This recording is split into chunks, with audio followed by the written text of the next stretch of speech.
கலியுகத்திலே பக்தி செய்தால்தான் முத்தி கிடைக்கும். பக்தி என்பதென்றாலும் வடமொழி சொல், அன்பு என்பது தென்மொழி.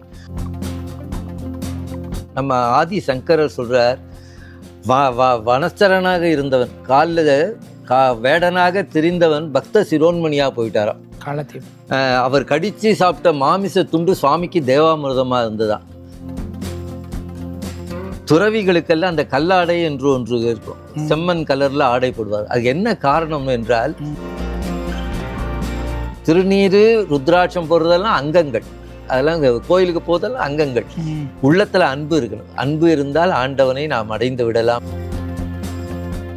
26 வருட நம்பிக்கை, லட்சக்கணக்கான சந்தோஷ திருமணங்கள். கல்யாணம்னாலே தமிழ் மேட்ரிமோனி தான். சக்தியுடன் நேயர்களுக்கு அன்பு வணக்கம். வாதவூரன் ஐயா கிட்ட தொடர்ந்து பேசிக்கிட்டு இருக்கோம். வாரியார் சுவாமிகள் சொன்ன பல விஷயங்களை நமக்கு எடுத்து சொல்லிக்கிட்டு இருக்கிறாங்க. அதில் இன்னைக்கு ஒரு அற்புதமான தலைப்பில் ஐயா கூட பேசணும்னு ஆசைப்பட்றேன். ஐயா வணக்கம். வணக்கங்க. வணக்கம் ஐயா. இப்போ எல்லாருமே சொல்கிறது பக்தியோடு இருங்க, பக்தி பண்ணுங்க அப்படின்னு சொல்கிறாங்க. எதுக்காக பக்தி பண்ணணும்? சாதாரணமாக இருந்தால் போதும்ல. பக்தியினால் என்ன கிடைக்க போகுது? பக்தியோடு இருக்கிறதோட அவசியம் என்ன? யுகங்கள் 4: கிருதயுகம், திரேதாயுகம், தாபர யுகம், கலியுகம் என்று சொல்வார்கள். ஒவ்வொரு யுகத்திலும் ஒவ்வொரு இதில் பக்தி செய்யணும். கிருதயுகத்திலே ஞானத்தினால முத்தி கிடைக்கும். தாபர யுகத்தில் தானத்தினால முத்தி கிடைக்கும். அப்படி ஒவ்வொரு கலியுகத்திலே பக்தி செய்தால்தான் முத்தி கிடைக்கும். பக்தி என்பதென்றாலும் வடமொழி சொல், அன்பு என்பது தென்மொழி.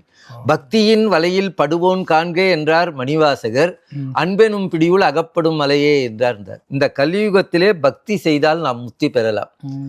பக்தி என்ன செய்யும்னு கேட்டார். நம்ம ஆதி சங்கரர் சொல்றார், வனச்சரனாக இருந்தவன் காலில் வேடனாக திரிந்தவன் பக்த சிரோன்மணியா போயிட்டாராம். காலத்தில் அவர் கடிச்சு சாப்பிட்ட மாமிச துண்டு சுவாமிக்கு தேவாமிர்தமா இருந்ததா. பக்தி தான் கலியுகத்துல முத்தி கொடுக்கும். இதில் நம்ம அவருடைய அன்பு தான் உச்ச நிலை பக்தி. பக்தியின் வலையில் படுவோம்னா அன்பாக நாம் இருந்தாலே ஆண்டவன் நம்ம தேடுவார். அதுதான் நம்ம சிவபெருமானை சொல்லும் போது அன்பும் சிவமும் 2 என்பார்கள். அது பக்தி தான் இந்த கலியுகத்திலேயே முத்தி கொண்டு போகும். அதில் கண்ணப்ப நாயனுடைய வரலாறு ரொம்ப ரொம்ப சிறப்பு. அவர் நிறைய படித்த இதெல்லாம் கிடையாது, வேடனாக இருக்கிறார். முதல் முறை அந்த காலாத்தியப்பரை பார்த்த உடனேயே அவருக்கு உள்ளம் உருகுகிறது. அன்பு தான் ஜென்மாந்தர தொடர்பு அவருக்கு. போன ஜென்மாவிலே அவர் அர்ஜுனனாக இருந்தவர் தான் கண்ணப்ப நாயனாராக வருகிறார். அவர் ஒரு முறை ஒரு பன்றி அவரை கொல்ல வருகிறது. அப்பொழுது சுவாமி காப்பாற்ற வர்றாரு. அப்ப சுவாமியை பார்த்து குலங்குறிச்சி திட்டினார். வேடனே வேடனேன்னு அழைச்சாரு. அப்போ சுவாமியை பார்த்த உடனே சொல்றாரு, அவர் பாசுபதத்துக்காக தான் நின்றார். ஆண்டவனை பார்த்த உடனே பாசுபதம் ஆயுதமா கேட்கறது. ஆண்டவா உங்ககிட்ட மாறாத அன்பு வேணும்னு கேட்டார். அப்பா நீ இப்போ போட்ட அப்ளிகேஷன் பாசுபதம் தான், அதனால இப்போ இந்த பாசுபதத்தை வைக்க இந்த அன்பு கேட்டியே அது அடுத்த ஜென்மால தரேன்னு சொல்லிட்டார். நீ என்ன வேடனே வேடனே என்று குலங்குறித்து சொன்னா நீ வேடனாக பிறக்க கிடவது. அதனாலதான் கண்ணப்ப நாயனார் வேடனாக வந்தார். பக்திக்கும் நகரோதி ஆஞ்சநேயர் இவர் ஆதிசங்கர் பக்தி என்ன செய்யும், என்ன செஞ்சுதுங்கிறார். வனச்சரனாக இருந்தவன் காட்டுல வனத்துல திரிந்திருந்த பக்த சிரோன்மணி ஆயிடுச்சார். அவர் கடிச்சு பார்த்த மாம்ச துண்டு சுவாமிக்கு தேவாமிர்தமா போயிடுது. ஆகையினாலே பக்தியினாலே தான் ஆண்டவன் இந்த வலையிலே படுவான். அதனால எல்லோரும் பக்தி செய்து முத்தி பெறலாம். பக்தி என்ற மார்க்கத்தில் போய்கொண்டிருந்தால் அதுவே முத்திக்கு வழி. இப்போ தங்கசாலை வழியா நம்ம போய்கொண்டே இருக்கிறோம். பாதிக்கு மேல அதுவே திருவொற்றியூர் ரோடு. மதுரையில தெற்காவணி மூல விதியா போயிட்டு இருந்தா பாதிக்கு மேல அதுவே வெங்கலகட தெரு. பாண்டிச்சேரியில நேரு ஸ்ட்ரீட் வழியா போனா பாதிக்கு மேல அதுவே காமராஜர் தெரு. அதுபோல நம்ம பக்தி என்ற மார்க்கத்தில் போய்கொண்டே இருந்தால் அதுவே முத்தி அடைந்து விடும். நம்ம அருணகிரி பெருமான் பக்தியால் யான் உன்னை பலகாலும் பற்றியே மா திருப்புகழ் பாடி முத்தியே சேர்வதற்கு அருள்வாய். அருணகிரி பெருமானுடைய வாக்கு ரொம்ப சின்ன திருப்புகழ். பக்தியால் யானுன்னை பலகாலும் பற்றியே மா திருப்புகழ் பாடி முத்தனா மாறனை பெருவாழ்வில் முத்தியே சேர்வதற்கு அருள்வாயே. பக்தியே முத்திக்கு வழி. அது அருணகிரி பெருமான் பல இடங்கள்லையும் சொல்றார். நம்ம காட்டுக்கு போக வேண்டாம். ரொம்ப ஆக பெரிய துறவி பட்டினத்தார் தான். பட்டினத்து பிள்ளையை போல் ஆறும் துறக்கையே அரிது அரிது என்பார்கள். அந்த பட்டினத்தார் சொன்னார், காடே திரிந்தென்ன. ஏன்டா காட்டுக்கு போற? என் வீட்டில் இருந்தால் சாமி அருள் பண்ண மாட்டாரா? காடே திரிந்தென்ன காற்றே புசித்தென்ன. பட்டினியாக இருக்காது, நல்லா சாப்பிடு. 2 பேரும் எல்லாம் பட்னியாக இருந்து சோர்ந்து போயிடுவான். சக்கரை வியாதிக்கார் எப்படி பட்னியாக இருக்க முடியும்? ஆனால் காற்றே புசித்தென்ன கந்தை சுற்றி ஓடே எடுத்தென்ன. எந்த துணி கட்டிக்கினா என்ன, வெள்ளை துணி கட்டிக்கினா என்ன, சிவப்பு துணி கட்டிக்கினா என்ன, அதெல்லாம் இருக்கு. துறவிகளுக்கெல்லாம் அந்த கல்லாடை என்று ஒன்று இருக்கும், செம்மண் கலர்ல ஆடை போடுவார். அது என்ன காரணம் என்றால், அவர்கள் வனாந்தரத்திலையும் காட்டிலையும் தங்குவாங்க. இந்த செம்மண் இந்த ஆடைகள் வந்து துஷ்ட இது இருக்கு பாருங்க, விஷ தேளு பாம்புக்கெல்லாம் அந்த கலர் ஒத்துக்காது. அதற்காக தான் அவங்க துவராடை அணிவார்கள். அந்த கலரை அதுக்கு பிடிக்காது. அதனால தான் அந்த துவராடை என்பது விலங்குகளிடத்திலிருந்து துஷ்ட பாம்பு கிட்டக்க வராது, தேள்லாம் இருந்ததுன்னா கிட்டக்க வராது அந்த ஆடைக்காக.